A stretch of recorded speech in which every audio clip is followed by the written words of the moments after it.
Hello, my name is Rafferty Walker. I'm part of the Life Design Lab in the STEM program, and today I'll be telling you my story throughout life design. When I first heard about life design, I didn't really know what it was about. One of my friends said we had to do it for STEM. So I just checked off the box and picked it as my elective. I thought I'd just get through the year, just like every other elective. Do the assignments, do what they told me, and I'd get through it. But when I first got into class, I realized it was more than that. They told us we got to pick our own project and do it throughout the whole year. When I heard this, I was very excited, but also very nervous. It wasn't like an original class. The teachers didn't tell you what to do, you took control. And that made me scared. When it came time to picking a project, I froze. All that freedom that I had actually made it a lot harder. There was no one sitting over me telling me what was right. It was all up to me. That much freedom was very overwhelming. So after a lot of thinking and honestly a lot of doubting, I picked my project, which is mastering public speaking and argumentative skills. The reason is why I wanted to be a lawyer. It's kind of always been the plan. But I realized you could say you want to be something, but it's a lot harder actually doing the work to be good at that thing. And when I imagine myself sitting in a courtroom fighting for someone's future, I realized I had a long way to go. It didn't take long for reality to hit. Speaking in front of people was a lot harder than I thought. Every time I would get up to practice, my voice would shake. My mind would run faster than my voice could keep up.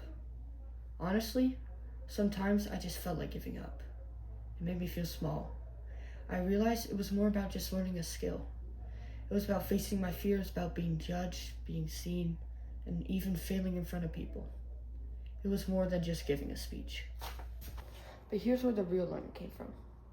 I realized when speaking, you can't hide anything. People notice your face, your voice, your hands, and even your silence. I practiced my body language, how to stand tall, how to keep eye contact, even when it felt uncomfortable. I recorded myself, watched it back. At first, it was brutal. Watching myself rush through what I was saying and shaking made me cringe. But that's where the real learning came from.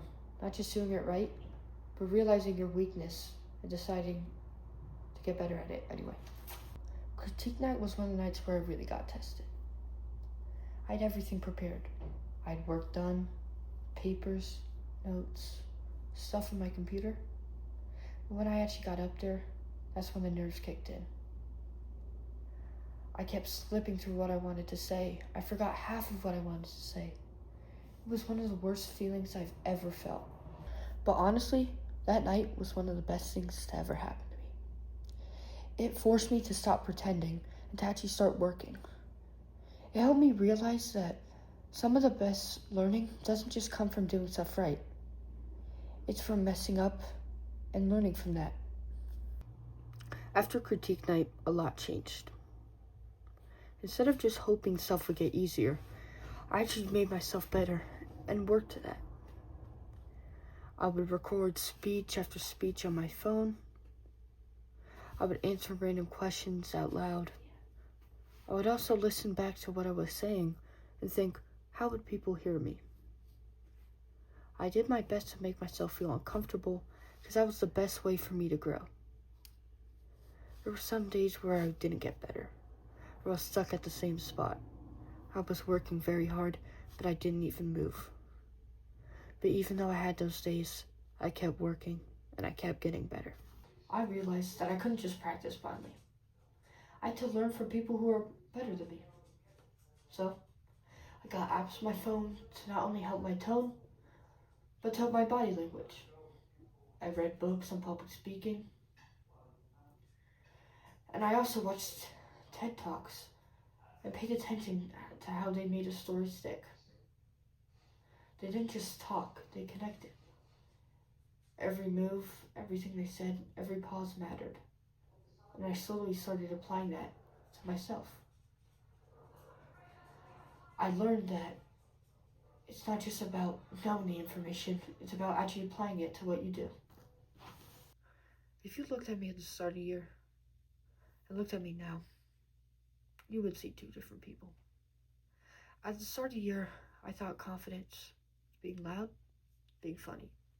But I realized confidence is knowing who you are and standing by that. Life design didn't just teach me how to speak. It taught me how to believe in what I was saying.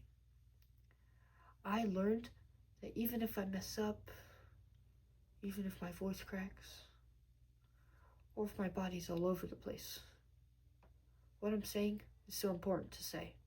And that's a lesson I'll take beyond life design.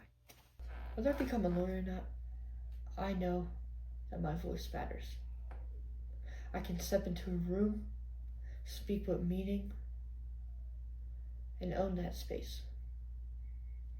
I learned that growth doesn't always feel the best, but that's okay.